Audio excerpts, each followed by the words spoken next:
ഗോകുലമാലയിലേക്ക് സ്വാഗതം. ദ്രൗപദിയുടെ ജനനം എങ്ങനെയായിരുന്നു? ദ്രൗപദി അഗ്നിയിൽ നിന്നായിരുന്നോ ജനിച്ചത്? നമുക്കൊന്ന് നോക്കാം.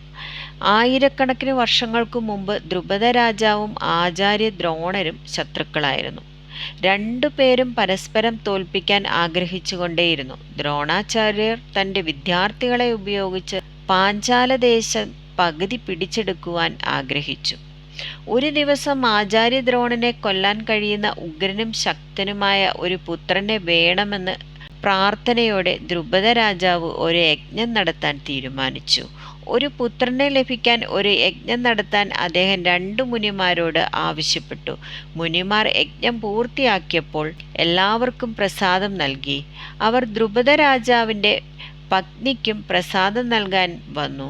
എന്നാൽ ആ സമയം പത്നിയുടെ വായിൽ മറ്റെന്തോ ഉണ്ടായിരുന്നതിനാൽ അവർ അവരോട് കാത്തിരിക്കാൻ ആവശ്യപ്പെട്ടു. കാത്തിരിക്കാൻ പറഞ്ഞതിൽ മുനിമാർക്ക് അതിയായ കോപം വന്നു. യജ എന്ന മുനി പ്രസാദം തീയിലിട്ടു. പെട്ടെന്ന് ആ തീയിൽ നിന്ന് ഒരു യുവ പോരാളി ഉയർന്നു വന്നു. മറ്റൊരു ഋഷിയായ ഉപയജയും ദേഷ്യം വന്നിട്ട് പ്രസാദം തീയിലേക്ക് എറിഞ്ഞു.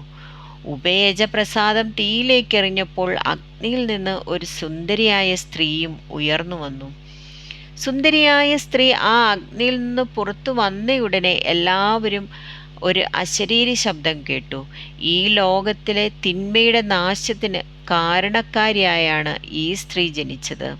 സുന്ദരിയായ യുവതി പിന്നീട് ദ്രൗപദി എന്നാണ് അറിയപ്പെട്ടത്. ദ്രുപദ രാജാവിൻ്റെ മകൾ. യുവ യോദ്ധാവ് ദൃഷ്ടദ്യുമ്നൻ എന്നും വിളിക്കപ്പെട്ടു. അവർ ദ്രുപദനെയും പൃശതിയെയും മാതാപിതാക്കളായി സ്വീകരിക്കുകയും ദ്രുപദന്റെ കൊട്ടാരത്തിൽ വളരുകയും ചെയ്തു. ദ്രൗപദിയും ദൃഷ്ടദ്യുമ്നും യുവതീ യുവാക്കളായി തന്നെയാണ് ജന്മം കൊണ്ടത്. അതിനാൽ അവർ അവരുടെ കുട്ടിക്കാലം ആസ്വദിച്ചിട്ടേ ഇല്ല.